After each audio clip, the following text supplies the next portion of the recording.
मित्रांनो, भारतीय रेल्वेने RPF म्हणजे रेल्वे पोलीस फोर्स येथे कार्यरत असलेल्या एका इन्स्पेक्टर महिलेला, पोलीस निरीक्षक महिलेला अतिविशिष्ट सेवा पुरस्कार दिलेला आहे.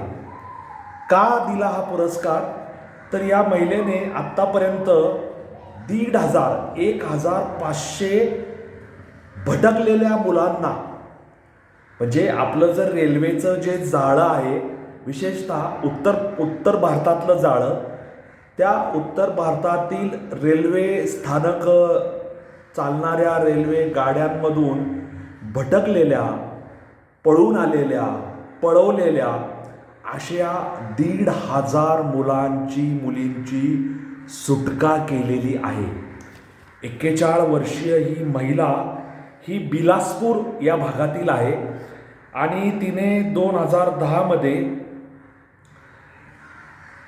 आपलं RPF रेल्वे पोलीस फोर्स ह्या केंद्र सरकारच्या सेवेतील कामाला सुरुवात केली आणि आपल्या सेवेदरम्यान जेव्हा तिची विविध ठिकाणी नेमणूक करण्यात आली, तेव्हा तिच्या लक्षात आलं की आपल्या समाजामध्ये लहान मुलं आणि त्यांचे आईवडील ह्यांचं एकमेकापासून दुरावण्याचं काही विशिष्ट कारण असतं.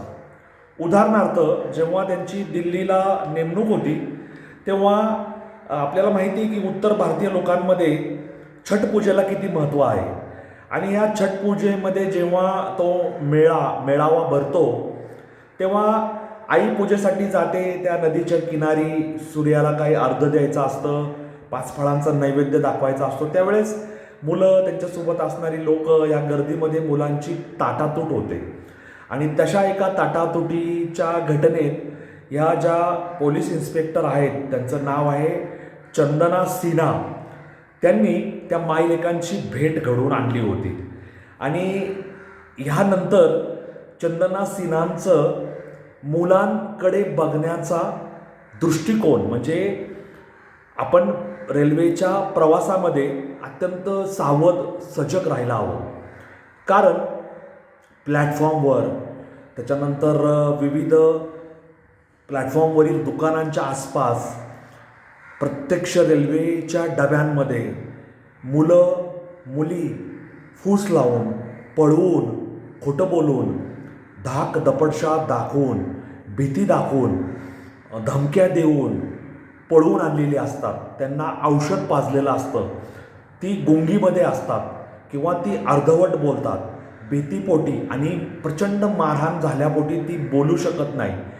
हे सगळं मानसशास्त्र ह्या चंदना सिन्हा यांनी अभ्यासलं होतं आणि त्यांचं एक कर्तृत्व मी तुम्हाला सांगतो. 2094 त्यांनी 494 अशा घटनांमध्ये आपलं कौशल्य दाखवलं होतं. अशा घटना त्यांनी स्वतःच्या तीक्ष्ण आणि तल्लख बुद्धीने त्याच्यामध्ये दखल दिली होती आणि त्याच्यामध्ये त्यांना लक्षात आलं की ही 494 मुलांची जी केस आहे, मुलांची जी घटना आहे ती नक्कीच संशयास्पद आहे. आणि त्याच्यात त्यांना लक्षात आलं की ह्याच्यामधले 41 मुलं ही मजुरीसाठी पळून नेण्यात येत आहे आणि त्याच्यातल्या 152 मुलींची त्यांनी स्वतः वैयक्तिक लक्ष घालून सुटका केली होती. आणि हे त्या करू शकल्या कारण त्यांनी उत्तर प्रदेश ते दिल्ली ते हरियाणा ते पंजाब, इकडे उत्तराखंड, बिहार, झारखंड ह्या सगळ्या भागामध्ये आपलं एक उत्तम प्रकारचं पोलिसांच्या संपर्काचं, खबऱ्यांच्या संपर्काचं, अशासकीय संस्था ज्या मुलांचा सांभाळ करतात आणि विविध प्रकारच्या संरक्षण संस्था, या सगळ्यांचं एक जाळं उभं केलं.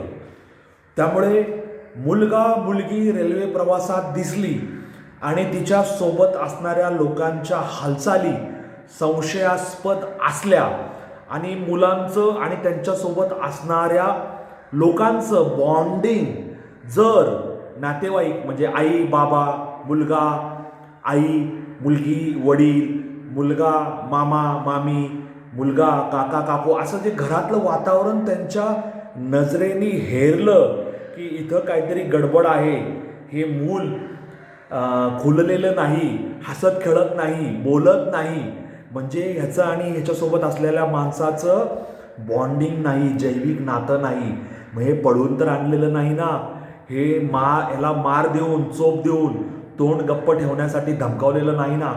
अशा इतक्या बारकाईला या रंजना चंदना सिन्हा आणि त्यांचा जो चमू आहे लहान मुलांच्या संरक्षणाचा, तो अत्यंत तडफेने काम करत आहे.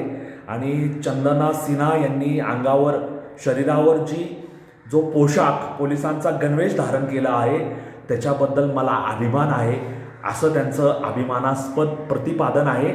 आणि रेल्वे दलाला सुद्धा त्यांनी केलेल्या कामगिरीबद्दल प्रचंड असा अभिमान वाटतो की 1,500 मुलांची सुटका करून त्यांना त्यांच्या आईवडिलांपर्यंत पोहोचवण्याचं काम किंवा त्यांना सुधारगृहामध्ये मुलांच्या अनाथगृहामध्ये सांभाळून योग्य वेळी त्यांना त्यांच्या पालकांच्या स्वाधीन करण्याचं काम, म्हणजे ही मुलं 18 वयापेक्षा कमी वयाची असतात, त्यामुळं ती अज्ञान असतात, मायनर असतात, त्यांना ज्युवेनाईल कोर्टापुढे किंवा ज्युवेनाईल समितीपुढे हजर करावं लागतं, समितीच्या देखरेखीखाली त्यांना ठेवावं लागतं, कायदेशीर न्यायालयीन प्रक्रिया पूर्ण करावी लागते. त्याचे आईवडील हे खरोखरच त्यांना घ्यायला आल्यावर जैविक मातापिता आहे का हे सांभाळावं लागतं, हे तपासावं लागतं, त्याचं स्कूल सर्टिफिकेट, त्याचं जन्माचा दाखला हे सगळं अभ्यासून कोर्टापुढे सादर करून कोर्टाच्या आदेशान्वये त्या हरवलेल्या फसून नेलेल्या मुलामुलींना त्यांच्या आईकडे द्यावं लागतं. असं हे चंदना सिन्हा यांनी हे काम केलेलं आहे. आणि मुलांचं मानसशास्त्र, गुन्हेगारांचं मानसशास्त्र, पोलिसांचं संरक्षणाचं लॉ आणि ऑर्डरचं काम आणि रेल्वेचा ह्या टोकाकडून त्या टोकापर्यंतचा प्रवास, हे सगळं आव्हान ह्याचा जर आपण विचार केला तर या चंदना सिन्हा पोलीस इन्स्पेक्टर यांचं कौतुक करायला हवं. टी व्हीवरील उडान मालिका पाहून त्याच्यातलं IPSचं कॅरेक्टर पाहून त्यांना प्रेरणा मिळाली असं ते सांगतात. आणि आपल्या अंगावरील गणवेशाचा अभिमान बाळगून लहान मुलांच्या संरक्षणासाठी त्या सतत कार्यरत आहेत. 1,500 मुलांचं जीवन, त्यांचं प्राण, त्यांच्या आईवडिलांची माया ममता त्यांनी सुरक्षित राखलेली आहे. अशा ह्या चंदना सिन्हा यांचं मी अभिनंदन कौतुक करतो. आणि महिलांना त्यांच्यापासून प्रेरणा घ्यावी अशी त्यांना विनंती करतो. ह्या नोटवर तुम्हा सगळ्यांची रजा घेतो. अशाच वेगळ्या वाटेवरचे व्हिडिओ मी घेऊन येत असतो. तुम्हाला ते आवडत असावेत अशी मला आशा आहे. माझ्या यूट्यूब चॅनलचं नावच अनवट वाट आहे, त्यामुळे समाजात देशभर काही वेगळं घडत असेल तर ते तुमच्या पुढे मांडणं हे मी माझं कर्तव्य समजतो. धन्यवाद. माझ्या चॅनलला लाईक शेअर सबस्क्राईब करा. माझा चॅनल तुमच्या आप्तेष्ट नातेवाईक स्नेहीजन यांच्या त्यांच्या व्हॉट्सअप अकाउंटला पेस्ट करा आणि भेट दिली म्हणून सांगा. एवढंच माझं तुम्हाला सांगणं आहे. धन्यवाद. जय हिंद, जय महाराष्ट्र, वंदे मातरम, जय श्रीराम, जय जगन्नाथ, जय सनातन. धन्यवाद.